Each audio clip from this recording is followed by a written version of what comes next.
Jonathan Miller sat alone in his penthouse. The city's glittering skyline sprawled before him. He had everything he'd ever dreamed of: an empire of successful restaurants, luxury cars, and a bank account that seemed endless. But tonight, as he sipped his aged scotch, he couldn't shake the nagging emptiness that had crept into his life. Success had come quickly and fiercely, but it felt strangely hollow. The restaurants that bore his name as pride and joy felt more like distant memories than thriving realities. He hadn't set foot in one of them in over a year.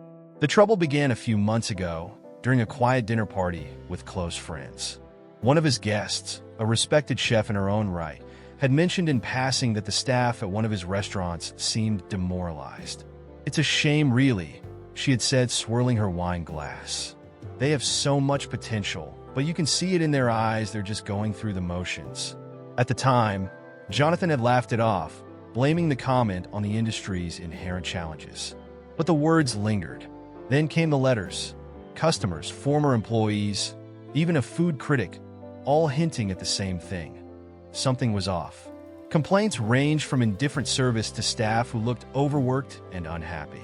Some of the messages were downright accusatory, painting a picture of mismanagement and neglect. Jonathan's instinct was to blame the managers after all. Wasn't that why he paid them so handsomely? But deep down, a seed of doubt had been planted. How could he be so certain everything was fine when he hadn't seen it with his own eyes? Jonathan's journey to wealth had been anything but typical. He'd started with a single restaurant, a modest little bistro tucked away in a forgotten corner of the city. He'd poured his heart and soul into that place, working 16-hour days, scrubbing floors, and perfecting recipes until they sang. Customers loved the food, sure, but what they loved more was the warmth, the feeling that they were being cared for. He treated his staff like family, remembering birthdays, listening to their struggles, and sharing in their victories. Those early days were grueling, but fulfilling in a way that nothing else had been since. When the success of the bistro allowed him to open a second location, and then a third, things began to shift. Jonathan had to step back from the day-to-day grind to focus on expansion. The small, tight-knit team he'd built grew into a sprawling network of employees he couldn't possibly know personally. By the time his portfolio included 15 restaurants across multiple cities, his involvement had become purely administrative. He spent more time with accountants and investors than chefs and servers. His managers sent him glowing reports, full of figures and forecasts, but devoid of the human stories he used to treasure. The disconnection gnawed at him, but there was always another distraction to keep him busy: a charity gala, a new investment opportunity, or a luxury vacation. He told himself he was doing what he needed to do to sustain the business. Yet, the nagging voices in his head grew louder. What was the point of all this if the soul of the business, the very thing that had made it special, was slipping away? One sleepless night, scrolling through online reviews of his restaurants, Jonathan stumbled across a post that stopped him cold. It wasn't a one-star tirade or a scathing critique. It was a heartfelt comment from a longtime customer. "I miss the old days," it read.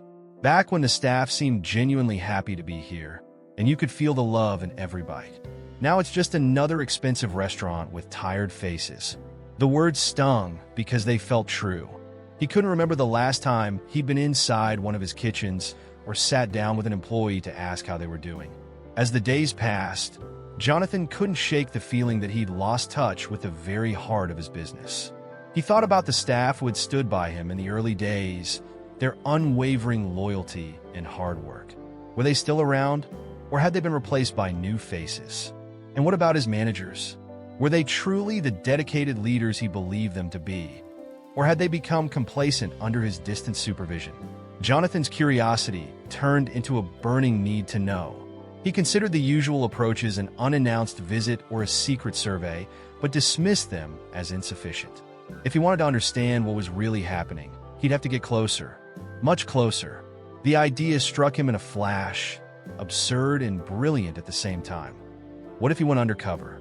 Not as an inspector or a consultant, but as one of them, a waiter, blending in with the staff, invisible to anyone who might try to put on a show for the boss. At first, the notion seemed laughable. A man of his stature, pretending to be a waiter in his own restaurant? The logistics alone were daunting, but the more he thought about it, the more it made sense. It wasn't just about uncovering problems. It was about reconnecting with the essence of his business. If he could see things through the eyes of his employees, experience their struggles, joys, and frustrations firsthand, he might finally understand what had gone wrong, and more importantly, how to fix it. Jonathan spent the next week preparing. He enlisted the help of a trusted friend who specialized in disguise work for film productions. Together, they transformed him from a polished millionaire into an ordinary man with a scruffy beard, worn-out shoes, and a slightly awkward demeanor. His friend coached him on how to blend in, how to carry himself like someone who'd never been in charge of anything more than a dinner tray. As he practiced his cover story, a down-on-his-luck man, looking for a fresh start, Jonathan felt a strange mix of excitement and apprehension. He knew this wasn't just an experiment. It was a personal journey. He wasn't sure what he'd find, but he was certain of one thing. He needed to do this, not just for his business, but for himself. Jonathan knew that if he wanted to truly understand the heart of his business, he had to commit fully to his undercover plan. This wasn't something he could half-heartedly execute. It required meticulous preparation. The first step was creating a persona, a believable backstory that wouldn't raise suspicions among his staff. He decided to portray himself as a middle-aged man named Joe, someone who'd fallen on hard times and needed a job to make ends meet. It was simple and relatable, a story that wouldn't invite too many questions but would still garner a touch of sympathy. To sell the illusion, Jonathan needed to transform his appearance completely. He hired a professional makeup artist, a friend of a friend who worked in the film industry, and together they spent hours crafting his new look. His signature sleek hairstyle was replaced with uneven, graying strands, and a scruffy beard was applied to give him an air of dishevelment. They added subtle lines and shadows to his face, making him look slightly older and wearier than he actually was. His tailored suits were swapped for secondhand clothes, a pair of faded jeans, scuffed sneakers, and a worn-out hoodie. When he looked in the mirror, even he barely recognized himself. Physical transformation was only part of the challenge. Jonathan realized he needed to adjust his mannerisms too. Years of wealth and power had given him a confident, commanding presence, traits that would immediately stand out among a team of employees accustomed to taking orders, not giving them. He spent hours practicing in front of the mirror, softening his posture, avoiding direct eye contact, and adopting a slightly hesitant tone in his speech. It felt strange at first, like shedding a second skin, but he knew it was necessary. Joe couldn't walk into the restaurant with the stride of a millionaire. He had to appear humble and unassuming. Next came the logistics. Jonathan needed a way to get hired without anyone recognizing him or suspecting his true identity. He decided to approach the restaurant as a walk-in applicant, banking on the fact that high turnover in the service industry often meant managers were eager to fill positions quickly. To prepare, he brushed up on basic waiter skills, knowing that he couldn't rely on his name to excuse any mistakes. He practiced balancing trays, memorizing table layouts, and taking fake orders in his penthouse kitchen. It was humbling work. He fumbled more than once and spilled water all over his marble countertops, but he kept at it until the motions felt natural. As the day of his job interview approached, Jonathan felt a mix of nerves and anticipation. He hadn't had to apply for a job in decades, and the idea of being judged on his ability to wait tables was both thrilling and terrifying. He rehearsed his backstory endlessly. Joe was a man who had recently moved to the city after losing his previous job at a small diner. He had no impressive credentials, just a willingness to work hard and learn. It was a story that mirrored the struggles of many real applicants, and Jonathan hoped it would be enough to get him through the door. Walking into his own restaurant as Joe, for the first time, was a surreal experience. The building, which he had once toured with architects and interior designers, now seemed almost foreign. He noticed details he had overlooked before: the faint smell of cleaning chemicals, the hum of kitchen equipment, the hurried footsteps of staff moving between tables. It was a world he had created but hadn't truly inhabited for years. Approaching the manager, Jonathan introduced himself in a quiet, slightly nervous voice, careful to keep his gaze downcast. The manager barely glanced at him as he handed over a clipboard with an application form. Filling out the form was another exercise in humility. Instead of listing his real achievements, Jonathan had to fabricate modest work history, carefully crafting just enough detail to seem credible without raising suspicions.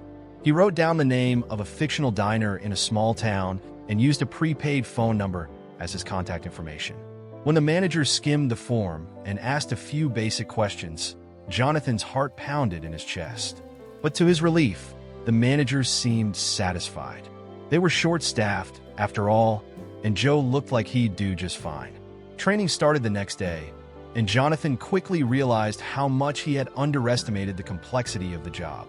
There were menus to memorize, table numbers to learn, and an endless stream of small details that required constant attention. The physical demands were no joke, either hours on his feet, balancing heavy trays, and dodging other staff in the cramped spaces between tables. His muscles ached by the end of his first shift, and he found himself collapsing onto his couch at home, more exhausted than he'd been in years. Yet there was something exhilarating about the challenge. For the first time in a long while, Jonathan felt like he was truly earning his place.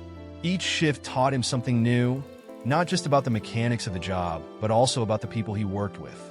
His co-workers treated him with a mix of curiosity and indifference, sizing him up as the new guy, but quickly moving on to their own responsibilities. It was exactly what he'd hoped for, to blend in, to be seen as just another employee, not the boss. Jonathan also began to notice the dynamics among the staff. There was an unspoken hierarchy, with senior servers often delegating the less desirable tasks to newer hires like him. Managers barked orders without much regard for how overwhelmed their team might already be. And yet, there were moments of camaraderie, to a cook slipping an extra roll to a hungry busboy, a server covering for a co-worker who was running late. These small acts of kindness stood out to Jonathan, contrasting sharply with the harsher realities of the job. As he settled into his role, Jonathan found himself reflecting on the path that had led him here. He thought about the early days of his career, when he had worked tirelessly to build something meaningful. Back then, he had known every employee by name, celebrated their achievements, and listened to their concerns. Somewhere along the way, that connection had been lost. Now, as Joe, he had a chance to see his business through fresh eyes and rediscover what had once made it special. By the end of the week, Jonathan was no longer just playing a role. He was living it, immersing himself in the daily grind of restaurant work and gaining a deeper understanding of the challenges his employees faced. The experience was humbling, eye-opening, and in ways he hadn't anticipated, profoundly rewarding. He didn't know exactly what he would find on this journey, but he was certain of one thing: he was finally on the right path. The first morning of Jonathan's shift as Joe began with the loud clatter of kitchen pans and the unmistakable buzz of a restaurant waking up for the day. He stepped cautiously into the staff area, carrying a simple backpack that completed his persona. The other employees barely looked up, their focus already locked on prepping for the breakfast rush. A young hostess gave him a quick nod before returning to her task of folding menus. He stood there for a moment, feeling a strange sense of displacement. For years, this was his world, yet now he was a stranger in it. The manager who had hired him, a sharp-eyed man named Greg, strode over, clipboard in hand. Without much of a greeting, he thrust a schedule toward Jonathan and told him to follow a senior server named Melissa for training. Melissa was brisk and efficient, moving through her responsibilities with practiced ease. "Stick close, Joe," she said as she tied her apron with quick, decisive movements. "I don't have time to babysit, so pay attention." Her tone wasn't unkind, just weary, and Jonathan could tell she had trained plenty of new hires before. As the shift began, Jonathan's first lesson became clear. The work never stopped. From the moment the doors opened, there was a steady stream of customers, some in a rush to get their coffee and eggs, others lingering over long conversations. Melissa explained the basics in rapid-fire instructions: how to take orders, where to pick up food, the protocol for handling complaints. He jotted down notes on a small pad she handed him, feeling slightly overwhelmed by the sheer volume of details. It wasn't just about carrying plates. It was about anticipating needs, managing time, and staying calm under pressure. Within an hour, Jonathan was already sweating. His first task was simple enough, refilling water glasses, but even that proved challenging. He misjudged the weight of the pitcher and spilled a few drops onto a customer's table. The woman gave him an irritated look, and he muttered a quiet apology, feeling a flush of embarrassment. Melissa stepped in smoothly, apologizing on his behalf and diffusing the situation with a practiced smile. "Don't worry," she said to him afterward, her voice low enough that the customers couldn't hear. "You'll get the hang of it. Just slow down and focus." Jonathan's respect for the staff grew with every passing hour. He watched as servers juggled multiple tables, remembered complex orders without hesitation, and managed to stay polite even when faced with unreasonable demands. The kitchen staff worked in a synchronized frenzy, shouting orders and flipping pans with precision. The dishwasher, a teenager named Luis, barely paused for breath as he scrubbed stack after stack of dirty plates. Everyone seemed to be moving at full speed, their efforts blending into a chaotic yet oddly harmonious rhythm. During a brief lull between the breakfast and lunch rushes, Jonathan took a moment to observe the team dynamics. He noticed how the senior staff tended to stick together, exchanging jokes and sharing tips, while the newer hires like himself were left to figure things out on their own. There was an unspoken hierarchy that dictated everything from who got the best shifts to who was stuck cleaning up after closing. Jonathan felt the weight of being at the bottom of that hierarchy, a sensation he hadn't experienced in decades. It was humbling in a way he hadn't anticipated. One incident stuck with him. A middle-aged server named Carla accidentally dropped a tray of food while rushing to a table. The noise drew everyone's attention, and for a moment, the restaurant seemed to hold its breath. Instead of rushing to help, Greg, the manager, stormed over and berated her loudly in front of the customers. Carla's face turned red as she scrambled to clean up the mess, and Jonathan could see the humiliation in her eyes. He wanted to step in to defend her, but he knew he couldn't break character. The moment passed, but the discomfort lingered. By the end of his first day, Jonathan was exhausted. His feet ached, his back was sore, and he realized he hadn't eaten anything since breakfast. As he sat in the break room, sipping water and staring at the scuffed table in front of him, he overheard a conversation between two other servers. They were talking about rent, how their tips barely covered their bills, and the constant pressure to pick up extra shifts just to make ends meet. One of them, a young woman named Dana, mentioned that she had been working double shifts all week to pay for her mother's medical expenses. Her tone was casual, almost resigned, as if this struggle was simply a fact of life. It struck Jonathan how little he really knew about the people who worked for him. On paper, they were just number staff counts, wage percentages, turnover rates. But sitting there listening to their stories, he began to see the human side of his business in a way he never had before. These weren't just employees. They were individuals with dreams, fears, and burdens, all trying to make their way in a demanding world. The next few days brought more challenges. Jonathan was given a small section of tables to manage on his own, and while he managed to avoid any major disasters, there were plenty of small mistakes.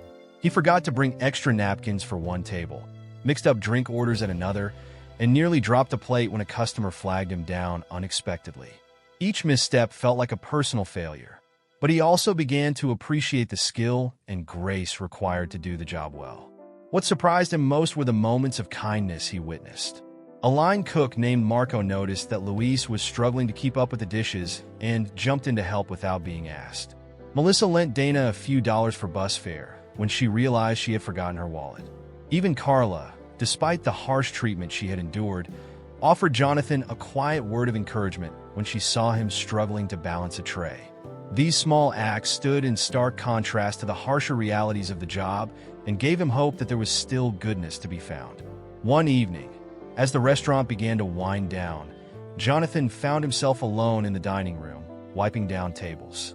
The room was quiet, save for the faint clinking of dishes in the kitchen. He looked around at the space he had designed years ago, the elegant lighting, the polished floors, the carefully chosen decor, and felt a pang of regret. It was beautiful, yes, but had he created a place where people wanted to work? Or had it become just another cog in the machine, grinding down the very people who made it run? By the time his first week ended, Jonathan felt like he had lived a lifetime in those few days. The physical demands were one thing, but the emotional toll was something else entirely.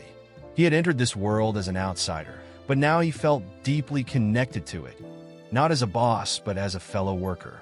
The experience was far more challenging than he had anticipated, but it was also eye-opening in ways he hadn't expected. He wasn't just learning about his employees. He was rediscovering the heart of his business and, perhaps, a part of himself that he had long forgotten. Over the following weeks, Jonathan began to settle into his role as Joe. He wasn't the best waiter, and the others didn't hesitate to point it out when he struggled, but he was trying, and that effort didn't go unnoticed. Slowly, the walls that separated him from his co-workers started to come down.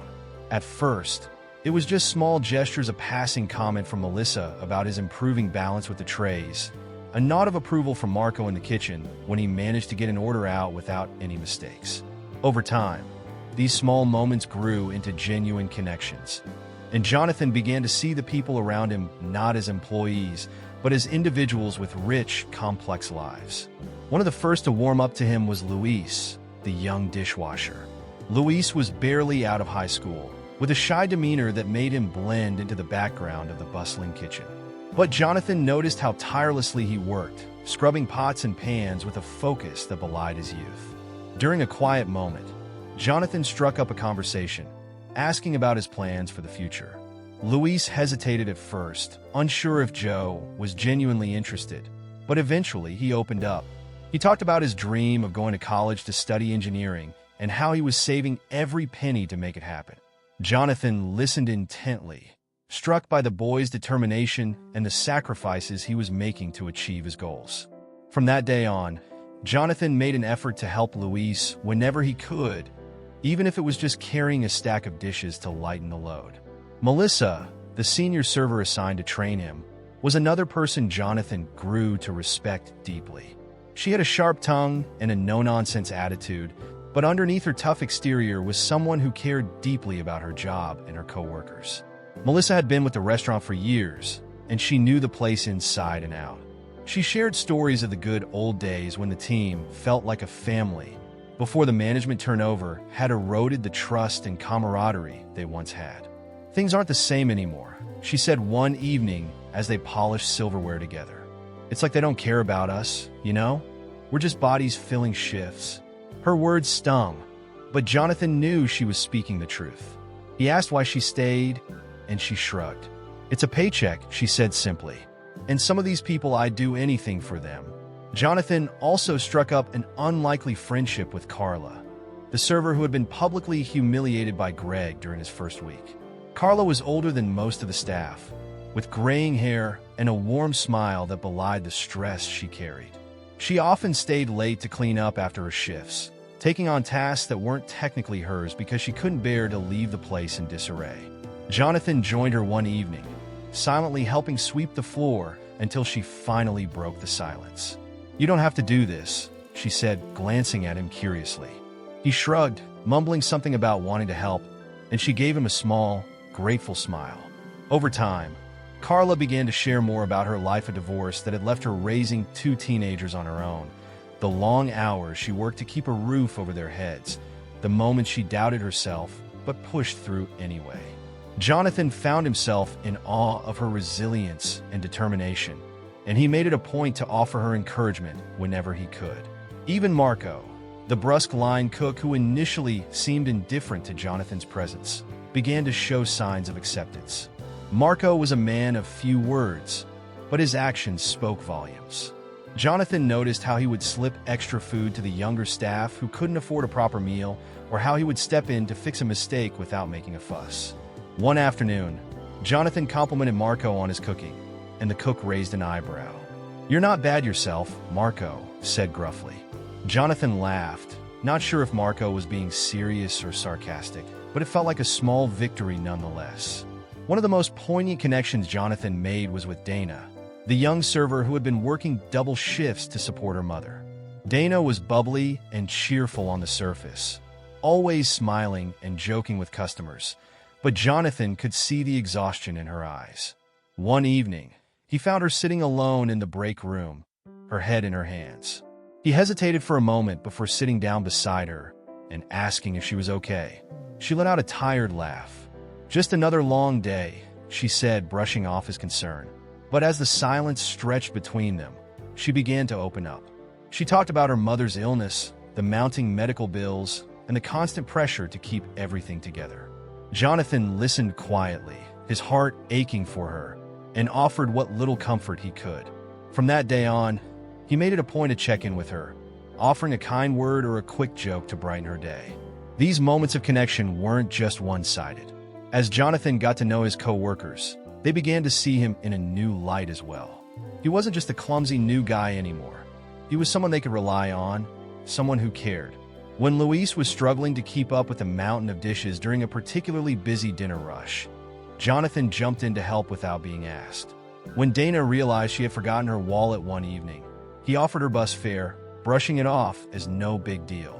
These small gestures didn't go unnoticed, and they started to chip away at the invisible barrier that had initially set him apart. Jonathan found himself drawn into the rhythm of the restaurant, not as an outsider, but as part of the team. He began to see the place through their eyes, the long hours, the demanding customers, the moments of joy and frustration that defined their days. He realized that while the work was physically and emotionally draining, it was the bonds between the staff that kept them going. They looked out for each other, celebrated each other's victories, and picked each other up when things got tough. It was a sense of community that Jonathan hadn't experienced in years, and it filled a void he hadn't even realized was there. By the end of each shift, Jonathan felt a deep sense of exhaustion, but also a strange satisfaction. He was no longer just observing his employees. He was living their experiences, sharing in their struggles and triumphs. He began to see the restaurant not as a business, but as a living, breathing entity shaped by the people who worked there. And for the first time in a long time, he felt connected to it in a way that was both humbling and profoundly rewarding. These bonds, fragile but growing stronger with each passing day, reminded him of the humanity at the heart of his empire, and they sparked a determination to ensure that it was never forgotten again. Jonathan had begun to feel a deep respect for his co-workers, but with each passing shift, he also started to notice the darker undercurrents running through the restaurant. It wasn't obvious at first, just small things, like the way Greg, the manager, seemed to hover around the tip jar, or the way employees' faces tensed whenever he walked into the room. Greg ruled with a cold efficiency, barking orders and rarely offering so much as a thank you to anyone. Jonathan had seen difficult bosses before, but there was something about Greg's demeanor that seemed to drain the energy out of the room whenever he appeared. The first major incident that caught Jonathan's attention happened during a particularly busy dinner rush. Carla, the older server who had worked there for years, accidentally entered the wrong table number on an order ticket, resulting in a mix-up in the kitchen. It was a small mistake, the kind of thing that happens when the floor is chaotic and every table is demanding attention at once. But instead of addressing it privately, Greg decided to make an example of her. He stormed into the dining room and berated her in front of everyone, customers, staff, and even the kitchen crew. Carla's face turned pale as she stammered an apology, but Greg wasn't done. "Maybe if you paid attention for once, this wouldn't happen," he snapped before stomping off. The entire restaurant seemed to hold its breath for a moment before the usual noise resumed, as if nothing had happened. Carla, visibly shaken, finished her shift without saying another word. Jonathan felt a surge of anger, but knew he had to stay in character. As much as he wanted to step in and defend Carla, he couldn't risk blowing his cover. Instead, he helped her clean up after closing, offering quiet words of encouragement. "Thanks, Joe," she said softly, her voice tinged with exhaustion. "I'm used to it." That admission hit Jonathan like a punch to the gut. No one should be used to that kind of treatment. As the days went on, Jonathan began to notice more patterns of abuse and exploitation. Greg had an uncanny ability to shift blame onto others whenever something went wrong, often targeting the younger or newer staff who were less likely to push back.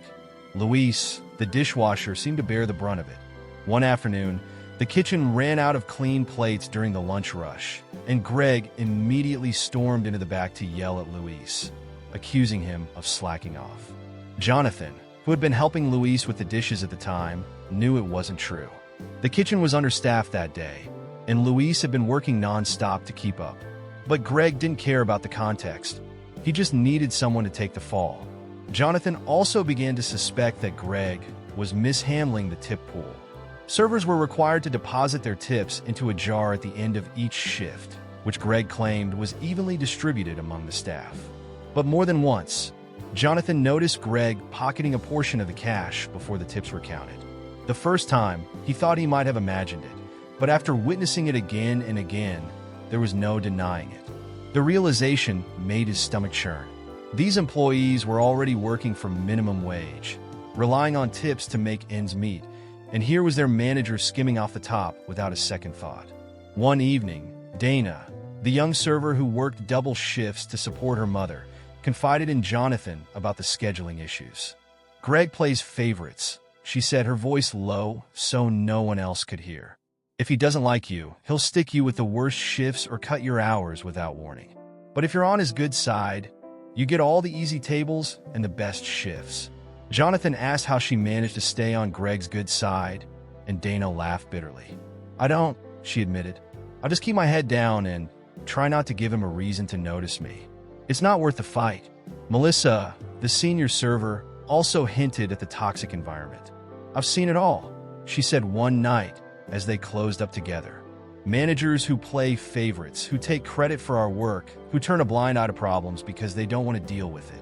Greg's one of the worst, but what can we do? Complain to corporate? They don't care. As long as the restaurant makes money, it's all good to them." Jonathan felt a mix of guilt and helplessness. He had built this business, entrusted it to people like Greg, and then walked away without looking back. Now, he was seeing the consequences of that decision firsthand. He began paying closer attention, watching how Greg interacted with the staff and how the employees responded to him.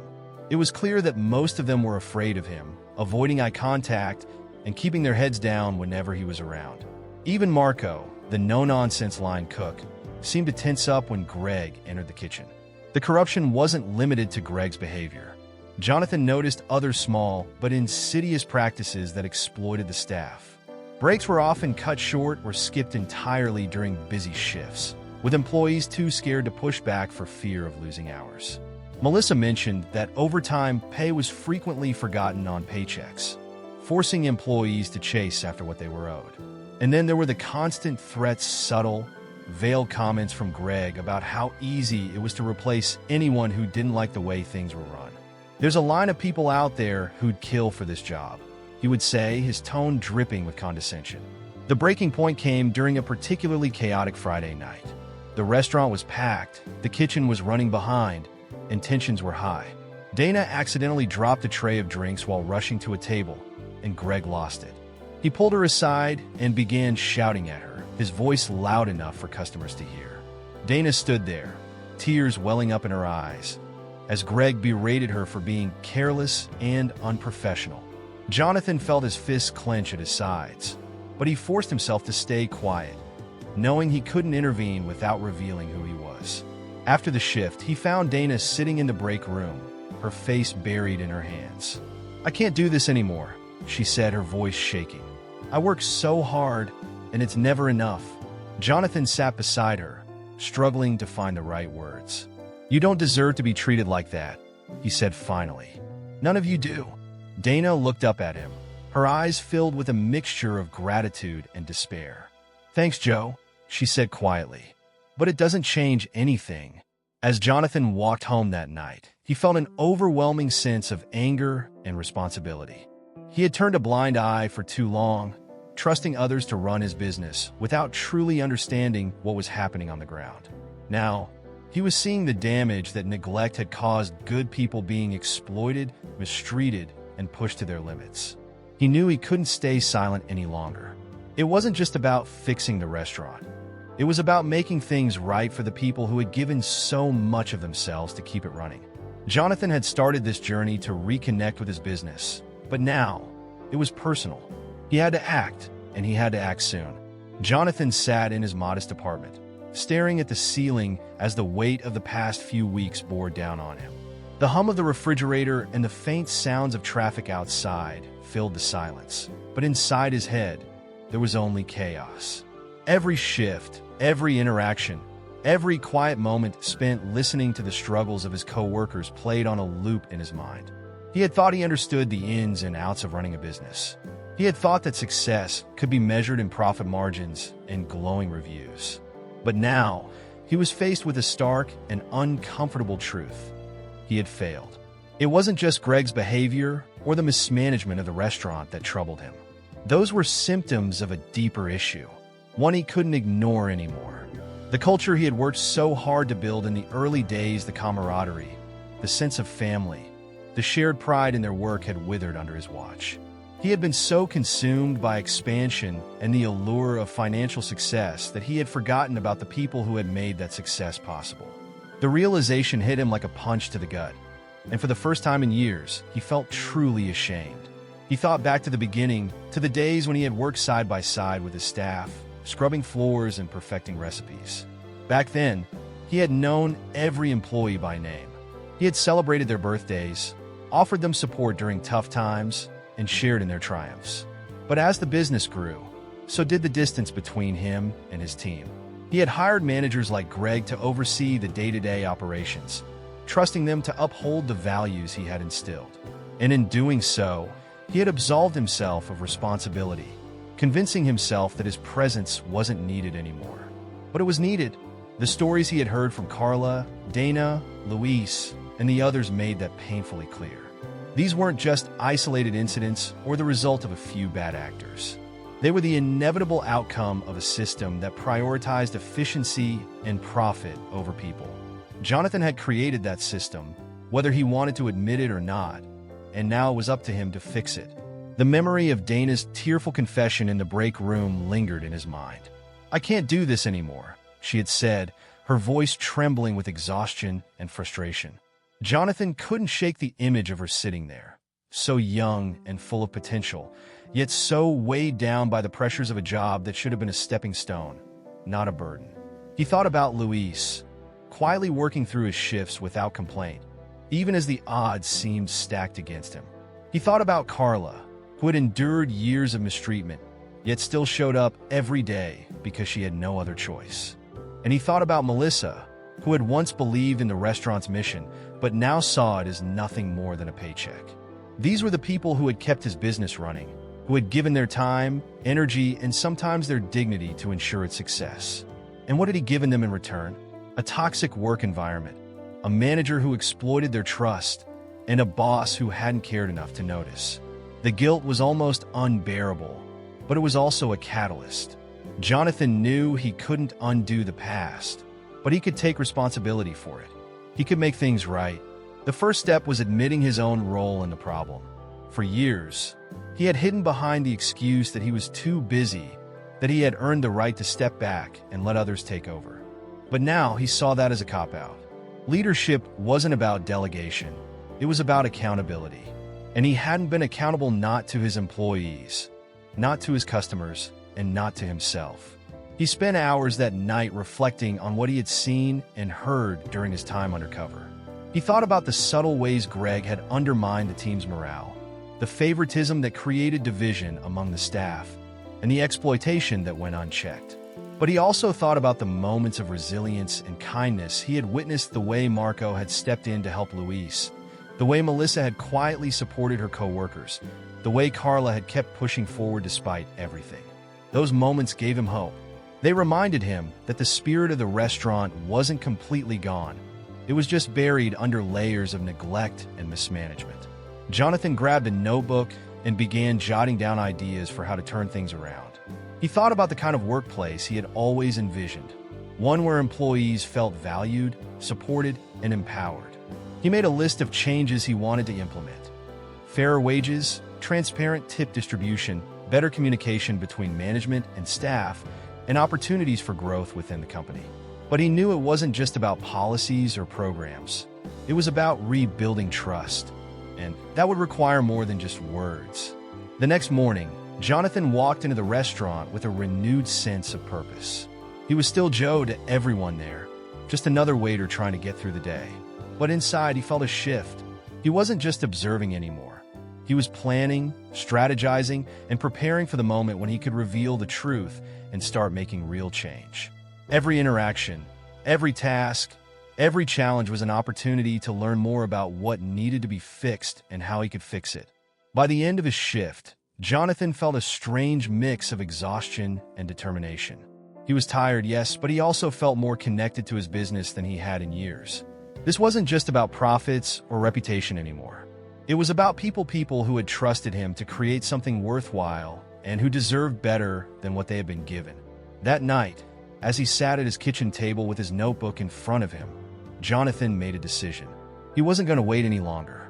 The longer he stayed undercover, the more damage would be done, and the more his employees would suffer. It was time to step out of the shadows and take ownership of his mistakes. It was time to show his staff who he really was, not just as a boss, but as a human being who cared about them and was committed to earning back their trust. The path ahead wouldn't be easy. Jonathan knew there would be resistance, both from his staff and from the corporate structure he had built around him. But he also knew that real leadership meant facing those challenges head-on, no matter how uncomfortable or difficult they might be. For the first time in a long time, he felt ready, not just to lead, but to listen, to learn, and to grow alongside the people who had always been the heart of his business. The moment Jonathan had been preparing for weighed heavily on him as he walked toward the restaurant that morning. The crisp air bit at his face, and the city seemed unusually quiet, as if the world itself understood the gravity of what he was about to do. For weeks, he had lived as Joe, the struggling waiter, absorbing the stories, frustrations, and hopes of his staff. Now, it was time to reveal the truth and confront the consequences of his absence as their leader. The restaurant was bustling when he arrived. The clinking of dishes, the hum of conversations, and the occasional bark of Greg's orders filled the space. Jonathan moved through the familiar chaos with a strange sense of detachment, knowing this would be the last time he experienced it as Joe. He greeted his co-workers with the same easygoing demeanor he'd adopted since starting, but his mind was already racing ahead to the staff meeting he had called for later that evening. As the day unfolded, Jonathan found himself observing everything with heightened awareness. He noticed how Carla's smile faltered just a bit when Greg walked by, how Dana's movements seemed slower, weighed down by fatigue, and how Louise kept glancing nervously at the pile of dishes growing in the sink. Each moment reinforced the urgency of what he needed to do. The toxic environment he had allowed to fester was palpable, and it was up to him to address it. When the clock struck 8, Jonathan signaled to Greg that it was time for the meeting. Greg looked mildly annoyed but waved the staff into the break room without much protest. Jonathan had chosen the end of the dinner shift, ensuring that most of the staff would be present and that the disruption to service would be minimal. The employees filed into the cramped space, their faces a mixture of curiosity and fatigue. Some leaned against the walls, while others sat on the mismatched chairs scattered around the room. Greg stood near the door, arms crossed, a faint smirk on his face, as if he thought this was just another pointless meeting. Jonathan stepped forward, the familiar weight of leadership settling on his shoulders. He took a deep breath, feeling the tension in the room grow as everyone turned their attention to him. For a moment, he hesitated, the words caught in his throat. But then he remembered the stories, the struggles, the injustices, the quiet acts of kindness, and his resolve hardened. "I want to thank you all for being here," he began, his voice steady but carrying an undertone of emotion. "Before we go any further, I need to tell you something I should have told you a long time ago." The room grew silent, the usual chatter and murmurs replaced by an air of anticipation. Jonathan reached up and removed the cap he had worn as part of his disguise, running a hand through his hair. It was a small gesture, but it felt like shedding a layer of armor. "My name isn't Joe," he said, his eyes scanning the room, meeting each puzzled gaze. "My name is Jonathan Miller. I'm the owner of this restaurant." A wave of shocked murmurs swept through the room. Carla's eyes widened in disbelief, Dana's jaw dropped, and even Marco, usually unflappable, looked genuinely surprised. Greg's smirk vanished, replaced by a look of confusion and unease. For a moment, Jonathan let the revelation sink in, allowing the employees to process what he had just said. I know this is probably the last thing you expected to hear, Jonathan continued, his tone sincere. And I owe you an explanation. For the past few weeks, I've been working here undercover not as your boss, but as one of you. I wanted to see this restaurant through your eyes, to understand the challenges you face every day, and to learn what it's really like to work here. The room was still, the weight of his words hanging in the air. Jonathan could see the emotions playing out on their faces: confusion, disbelief, and in some cases, anger. He braced himself for their reactions, knowing he had a lot to answer for. I've seen and heard things that I never should have let happen, he said, his voice steady but tinged with regret. I've seen hardworking people like Carla and Dana treated unfairly. I've seen Greg mismanage this team and fail to provide the support you deserve. And I've seen the toll it's taken on all of you. Greg shifted uncomfortably, his face reddening as the attention in the room turned to him. He opened his mouth to speak, but Jonathan raised a hand to silence him. We'll get to you in a moment, Greg, he said firmly. But right now, I need everyone to know that I take full responsibility for what's happened here. This is my business, and it's my failure that allowed these problems to go unchecked. The room remained silent, but Jonathan could feel the tension beginning to shift. He continued, his voice gaining strength. I started this restaurant with a vision, a place where people could come together, where employees felt valued, and where we could all take pride in our work. Somewhere along the way, I lost sight of that vision. I became so focused on expansion and profit that I forgot what really matters. The people who make this place what it is. Dana raised her hand hesitantly, her voice trembling as she spoke. So, what now? Are you just going to walk away again? Jonathan met her gaze, the weight of her question hitting him squarely. No, he said firmly. I'm not walking away. I'm here to make things right. Starting tonight, there are going to be changes, real changes. Greg, your behavior has been unacceptable, and your time here is over. Greg's face turned crimson, and he sputtered in protest. You can't be serious. I've been running this place for you while you've been off, living your life. Jonathan cut him off. What you've been doing is exploiting my staff, stealing from them, and creating a toxic work environment. And I won't stand for it anymore.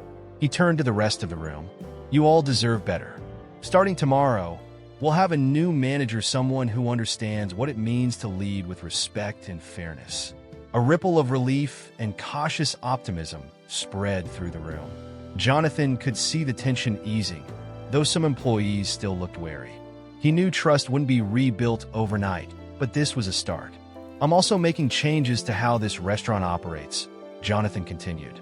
From now on, tips will be distributed transparently, and everyone will have access to the records. Overtime will be paid properly, and scheduling will be done fairly. I'm implementing a profit-sharing program, so every one of you will benefit when this place succeeds. And I'll be here not just as your boss, but as someone who listens, who cares, and who's committed to making this a place we can all be proud of. The room was quiet for a moment, and then Carla spoke up. You really mean it this time? She asked, her voice skeptical but hopeful. Jonathan nodded. I do, and I know words aren't enough. So I'm asking for your patience and your trust as I prove it to you. Slowly, the atmosphere in the room began to shift. Carla nodded, a small smile breaking through her usual weariness. Dana wiped away a tear, and even Marco offered a rare grunt of approval. The employees began exchanging glances, their expressions a mixture of relief, hope, and cautious optimism.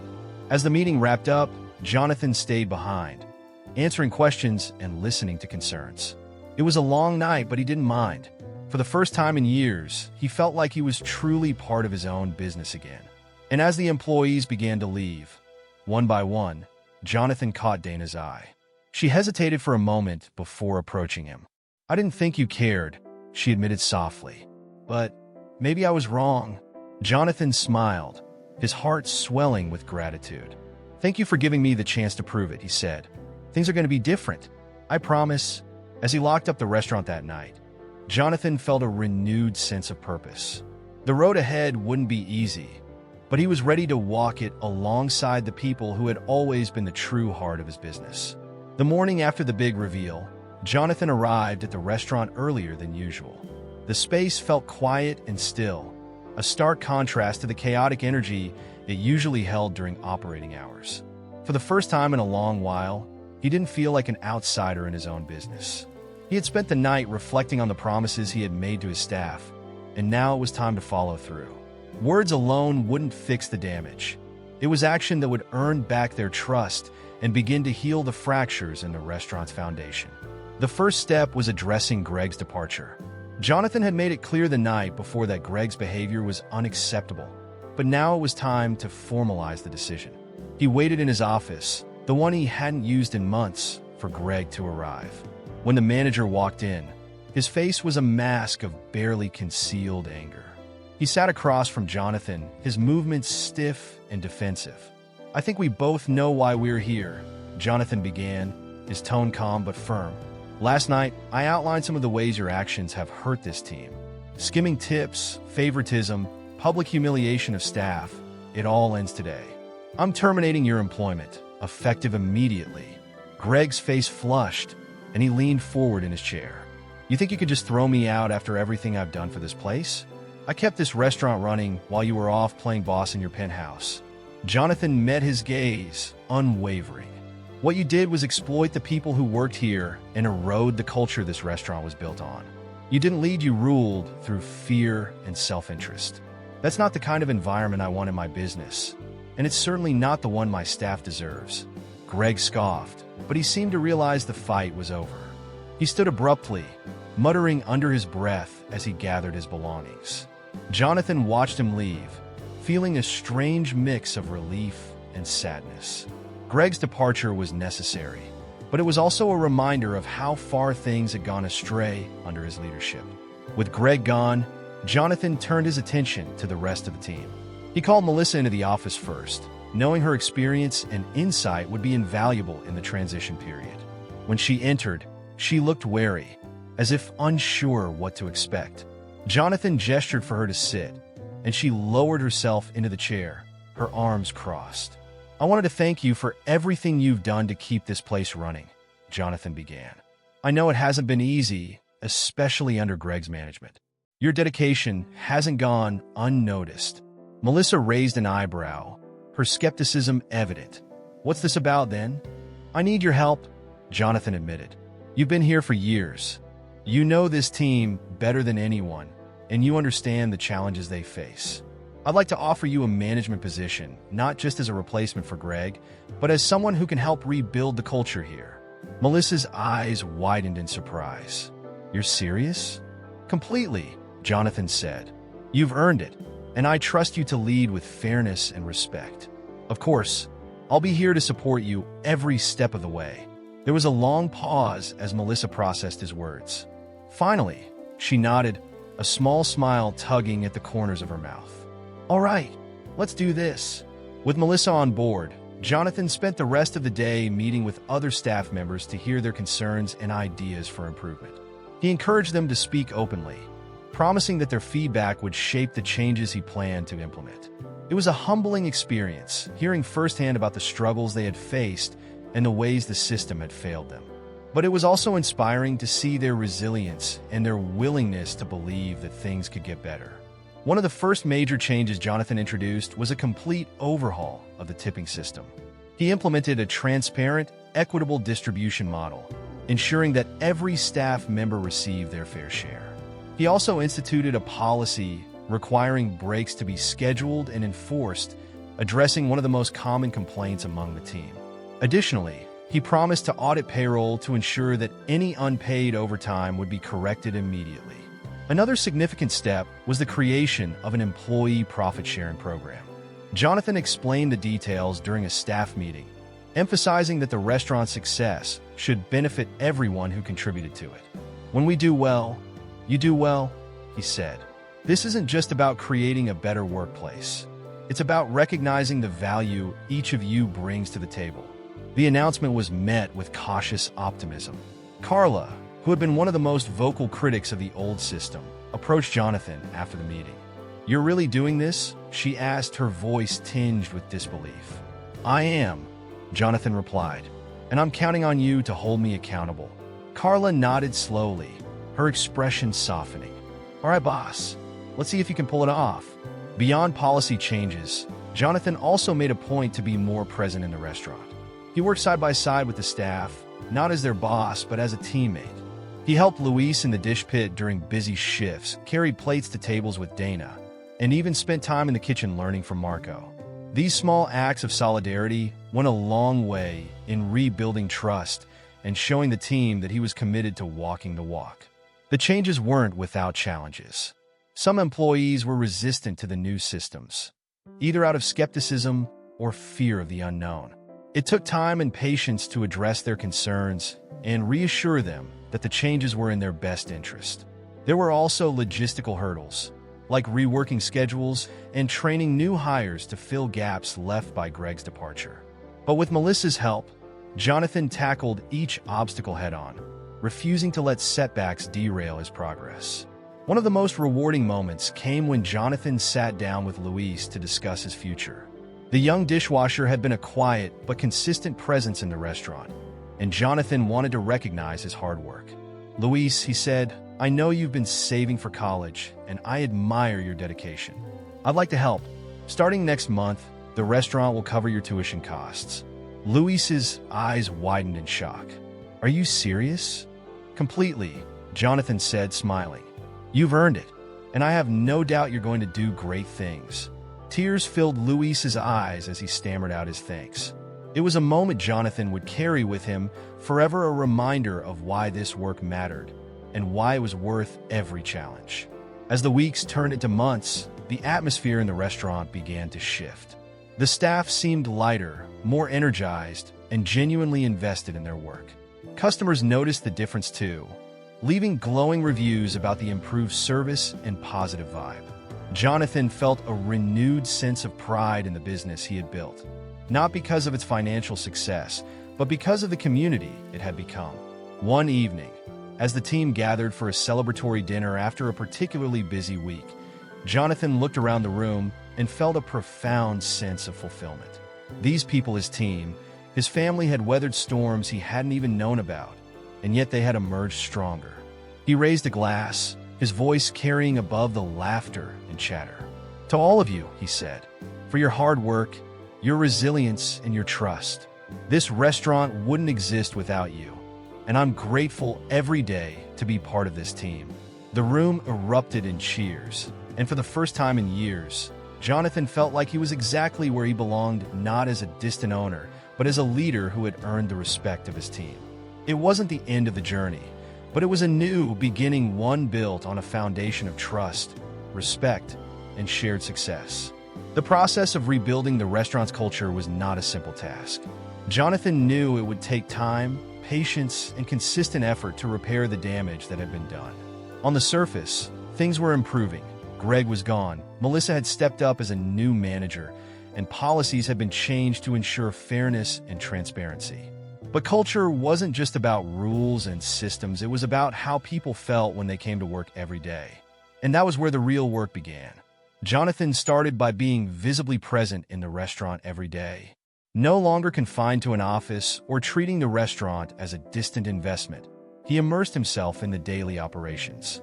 He wasn't just observing anymore, he was actively participating. He helped set up for the lunch rush, carried trays alongside the servers, and even spent time in the dish pit with Luis during busy shifts. These small actions showed the team that he wasn't just there to give orders, he was willing to share the workload and understand their challenges firsthand.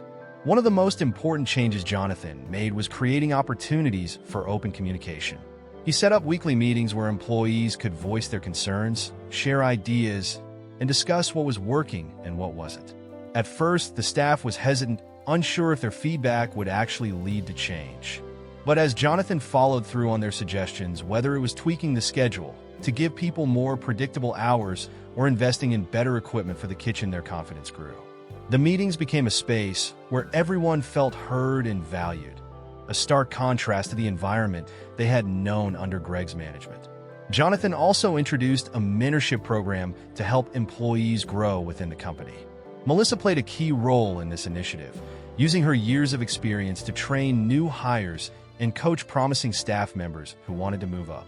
For Dana, who had been struggling to balance her work and personal life, This program became a turning point. Melissa worked with her to refine her skills and build her confidence, and within a few months, Dana was promoted to a lead server position. The change in her demeanor was palpable. She walked into the restaurant each day with a newfound sense of pride and purpose. Another cornerstone of the cultural shift was celebrating successes, both big and small. Jonathan made it a point to recognize and reward the team's hard work, whether it was hitting a sales goal or handling a particularly challenging shift with grace. These celebrations didn't have to be elaborate. Sometimes it was as simple as ordering pizza for the staff after a busy night or writing a heartfelt note of thanks. These gestures helped foster a sense of community and reminded everyone that their efforts were appreciated. The physical space of the restaurant also played a role in the cultural transformation. Jonathan invested in small but meaningful upgrades to make the environment more comfortable and welcoming for both staff and customers. He replaced the worn-out break room furniture with cozy chairs and a table where employees could relax during their downtime. He added a bulletin board where staff could post personal milestones like birthdays, achievements, or even photos of their families. These changes might have seemed minor, but they sent a powerful message. This wasn't just a workplace. It was a place where people mattered. One of the most rewarding moments in the rebuilding process came during a conversation with Marco, the line cook who had initially been skeptical of Jonathan's intentions. Marco was a man of few words, but his actions spoke volumes. He had always been a reliable presence in the kitchen, quietly stepping in to help whenever someone was overwhelmed. One evening, as they were cleaning up after the dinner rush, Marco turned to Jonathan and said, "It's different now. Feels like we're a team again." That simple statement meant more to Jonathan than he could express. It was a sign that the culture he was working so hard to rebuild was taking root. But he also knew it was just the beginning. Culture wasn't something you could set and forget. It required constant attention and care. Jonathan made a commitment to himself and to the team that he would remain actively involved, ensuring that the values they were rebuilding together would endure. Over time, the changes began to ripple outward. Customers noticed the difference, commenting on the improved service and the positive energy of the staff. Reviews mentioned how the restaurant felt more welcoming, more personal, as if it had rediscovered its soul. These compliments weren't just a boost to the business. They were a testament to the team's hard work and resilience. One day, Jonathan gathered the staff for a special meeting. He had been thinking about the journey they had been on together and wanted to share his gratitude. "When I started this restaurant," he said, looking around the room, "I wanted it to be more than just a business. I wanted it to be a place where people felt like they belonged, somewhere we could all take pride in. I lost sight of that for a while, but you all reminded me why this place matters. Thank you for sticking with me, for believing in this, even when I didn't deserve it." The room was quiet for a moment before Carla spoke up. "Well, boss," she said with a grin, "you've got a long way to go, but I think we're getting there." Laughter rippled through the group, and Jonathan smiled. It wasn't a perfect ending. There was still work to be done, challenges to face, and trust to rebuild. But it was a new beginning, one built on a foundation of mutual respect and shared purpose. As the team dispersed to start their shifts, Jonathan felt a sense of fulfillment he hadn't experienced in years. This wasn't just a restaurant anymore. It was a community, and he was proud to be part of it. The reopening celebration was more than just a symbolic gesture. It was a culmination of the transformation the restaurant had undergone. Jonathan wanted the event to honor the people who had stood by the business through its toughest times and celebrate the new chapter they were beginning together. Planning the evening was a collective effort. Jonathan insisted that the entire team be involved in shaping the night, from choosing the menu to deciding how the restaurant would look and feel. The day began with a buzz of excitement as staff members arrived early to help with preparations. The restaurant felt different, almost unrecognizable, not because of any drastic changes, but because of the energy that filled the air. The decorations were simple but elegant, soft lighting, floral arrangements on each table, and a handwritten sign near the entrance that read, "Tonight, we celebrate you." It was a small detail, but it captured the spirit of the evening. In the hours leading up to the event, the team worked together with an ease that had once felt impossible. Luis polished the silverware with a precision that spoke to his pride in the restaurant. While Dana and Carla set the tables, their laughter echoing through the dining room. Marco was in the kitchen, putting the finishing touches on the special dishes he had created for the occasion, while Melissa moved through the space, checking on everyone and offering words of encouragement. As guests began to arrive, a sense of anticipation filled the room. The event was not just for the employees, but also for their families and some of the restaurant's most loyal customers. Jonathan had personally invited everyone, making sure that each person who had played a part in the restaurant's journey felt included. The dining room soon filled with the hum of conversation and the clinking of glasses as people mingled and shared stories. Jonathan moved through the room, greeting guests and taking in the sight of his team interacting with pride and confidence. For the first time, he saw the restaurant not as a business, but as a reflection of the people who gave it life. The customers seemed to notice the change as well, complimenting the staff, not just on the food, but on the warmth and professionalism they exuded. It was a stark contrast to the tension and fatigue that had once defined the atmosphere. Midway through the evening, Jonathan called for everyone's attention. Standing at the center of the room, he looked around at the faces of his team, their families, and the customers who had supported them through thick and thin. He felt a swell of emotion as he began to speak. "Tonight isn't about me," he said, his voice steady but full of feeling. "It's about all of you. Each of you has played a part in making this place what it is, and I can't thank you enough for your dedication, your resilience, and your belief in what we're building together. This restaurant wouldn't exist without you, and it's better today because of your hard work and heart." He paused, letting the words sink in before continuing. "I also want to acknowledge the mistakes I've made. For too long, I wasn't present, and I allowed problems to go unchecked. That's on me, and I'm sorry for the ways I let you down. But tonight, we're not just celebrating the reopening of this restaurant, we're celebrating a new beginning. A place where every person here is valued, respected, and appreciated." The room erupted in applause, and Jonathan felt a sense of relief and gratitude wash over him. He wasn't just making promises anymore. He was seeing the results of his efforts reflected in the smiles and energy of the people around him. As the applause died down, Carla stepped forward, a playful smirk on her face. "Well," she said, raising her glass, "you got a lot to make up for, boss. But I think we'll keep you around for now."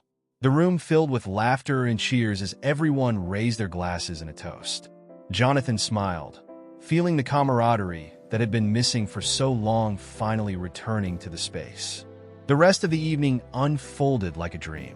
Marco's dishes were a hit, with guests raving about the flavors and presentation. Dana shone as she moved between tables, her confidence and warmth leaving a lasting impression on everyone she interacted with. Luis, usually quiet and reserved, found himself surrounded by encouragement as co-workers and customers alike praised his hard work and dedication. As the celebration wound down, Jonathan took a moment to step back and observe. He watched as Melissa laughed with a group of customers, her leadership evident in the way she carried herself. He saw Carla chatting with her teenage children, who looked at her with pride. He noticed Dana smiling as she talked to her mother, who had joined her for the evening. And in the corner, Luis was showing a photo of his college acceptance letter to Marco, who clapped him on the back with genuine happiness. It was a sight Jonathan would never forget. For the first time in years, the restaurant felt like a true community, a place where people supported each other, celebrated each other's successes, and took pride in what they had built together. It wasn't just a job or a business anymore. It was a shared dream, one that belonged to everyone in the room. As the last guest began to leave and the staff started cleaning up, Jonathan stayed behind to help. He wiped down tables, stacked chairs, and exchanged quiet words of thanks with each team member. When the work was done, they gathered one last time in the dining room, their tired faces glowing with the satisfaction of a job well done. "You should all be proud of what we accomplished tonight," Jonathan said, his voice filled with emotion. "This isn't just the end of an event, it's the beginning of something I know we'll continue to build together. Thank you, from the bottom of my heart, for believing in this place and in each other." As they locked up the restaurant and stepped out into the cool night air, Jonathan felt a deep sense of fulfillment. The road ahead would still have its challenges, But tonight had proven that they could face them together. For the first time in a long time, he felt at peace not because everything was perfect, but because he knew he was exactly where he needed to be, surrounded by people who shared his vision and his heart. The weeks after the reopening celebration brought a wave of renewal and change that rippled through the restaurant like a fresh breeze. Jonathan remained deeply involved, not as a distant figure, but as a leader who walked alongside his team. Each day was a new opportunity to rebuild trust, foster growth, and strengthen the bonds that had begun to form during his time undercover. He knew the road wasn't without its bumps, but he was determined to stay the course. One afternoon, as the restaurant prepared for the evening rush, Jonathan found himself in the break room with Carla. She was organizing her things after her shift, her demeanor lighter than it had been in months. Noticing his presence, she smiled and said, "You know, it's strange. I never thought I'd see this place feel alive again." Jonathan returned the smile. "That means a lot coming from you. You've seen this place at its best and worst." She paused for a moment, then added, "I wasn't sure you'd follow through, to be honest. But you surprised me. And not just me, everyone feels it. We're not just cogs in the machine anymore. We're part of something bigger." Those words stuck with Jonathan as the days turned into weeks and the changes continued to take root. The staff meetings became a place of genuine collaboration, with employees bringing forward ideas and solutions that improved both morale and operations. Luis, once a shy and overworked dishwasher, began to flourish in his new role as a kitchen assistant. His confidence grew with every task he mastered, and Jonathan often caught glimpses of the bright future the young man was working so hard to create. Dana, too, seemed like a different person.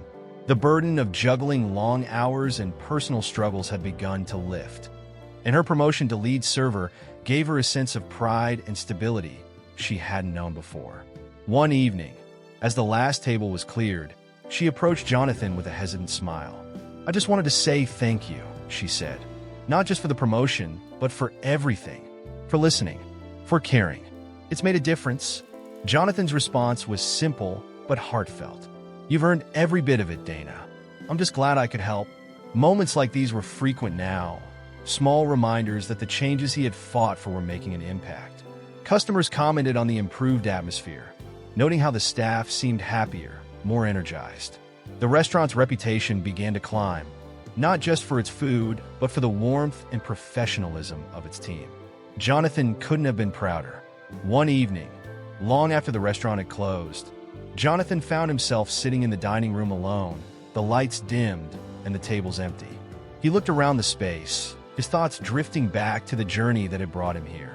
He thought about the early days, when he had poured everything into this place, working side by side with a small team that had felt like family. He thought about the years that followed, when he had stepped back, trusting others to carry on his vision, only to realize too late how much had been lost in his absence. But most of all, he thought about the people who had shown him what truly mattered. Carla, with her quiet resilience. Dana, with her unyielding determination. Luis, with his dreams of a better future. Melissa, with her unwavering commitment to the team. They weren't just employees. They were the heart and soul of the restaurant, the reason it had survived its darkest moments. As he sat there, lost in thought, the sound of footsteps pulled him from his reverie. He looked up to see Melissa standing in the doorway, a warm smile on her face. "You're still here?" she asked, crossing the room to join him. "Just reflecting," Jonathan said. "It's been a journey, hasn't it?" Melissa chuckled softly.